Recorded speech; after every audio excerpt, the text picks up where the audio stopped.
di BPS. Kemudian prinsipnya adalah yaitu pada lingkungan sehat, di mana puskesmas mendorong seluruh pemangku kepentingan untuk berkomitmen dalam upaya mencegah dan mengurangi risiko kesehatan yang dihadapi individu, keluarga, kelompok, dan masyarakat.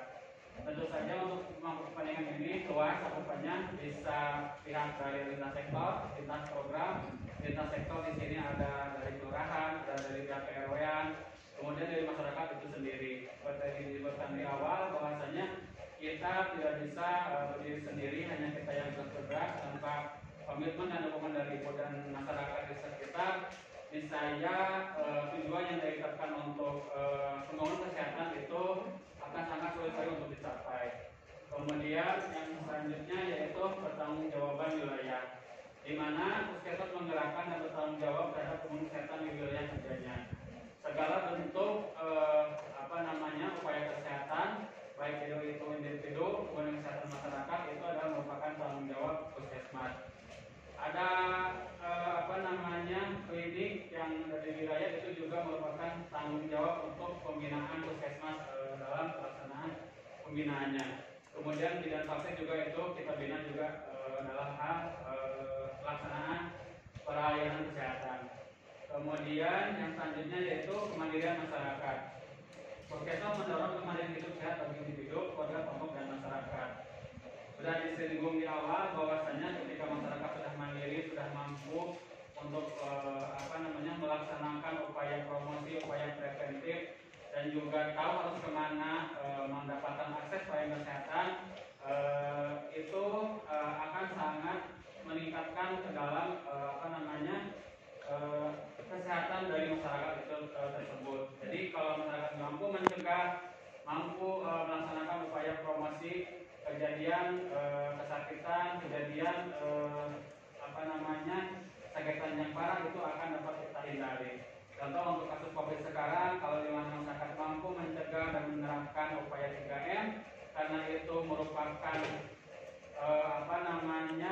upaya atau standar yang sudah harus kita laksanakan, dan karena belum ada obatnya dan itu merupakan obatnya, dan kalau kita patuh terhadap upaya 3M tersebut, insya Allah kita bisa terhindar dari terjangkitnya virus COVID tersebut.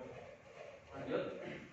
Kemudian pemerataan, tentu saja kita untuk pelayanan kesehatan ini harus bisa diakses oleh seluruh lapisan masyarakat. Kita tidak membedakan batas wilayah, tidak membedakan asal usul keluarga maupun yang lainnya. Jadi ketika ada orang yang bekerja di sini atau misalkan bukan wilayah di sini, tapi ketika mereka sakit, itu menjadi merupakan tanggung jawab puskesmas untuk melaksanakan pelayanan kesehatan.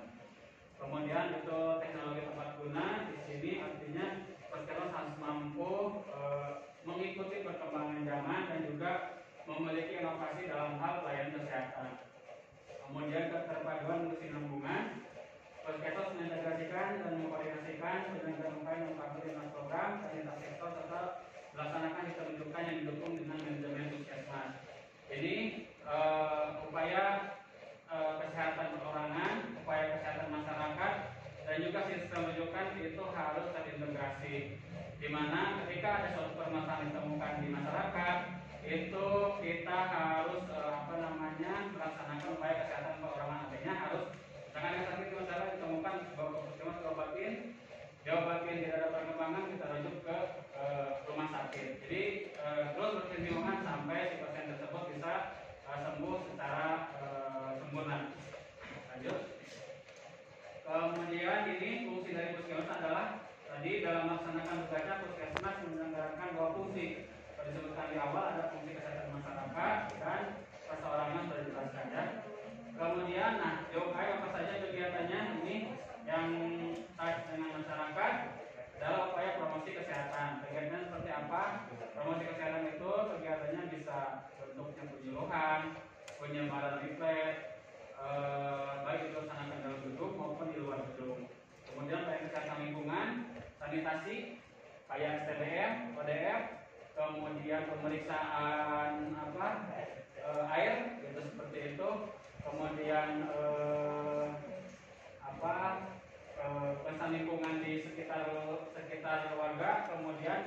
pemeriksaan untuk di tempat praktek klinik seperti itu.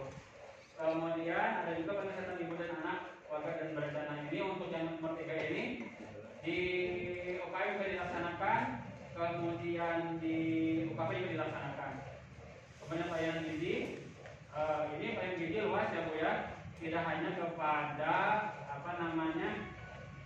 penjembangan balita atau bayi buruk saja, tapi bisa ke pelayanan kalau misalkan ada yang bermasalah dengan gizi, misalkan mau katakanlah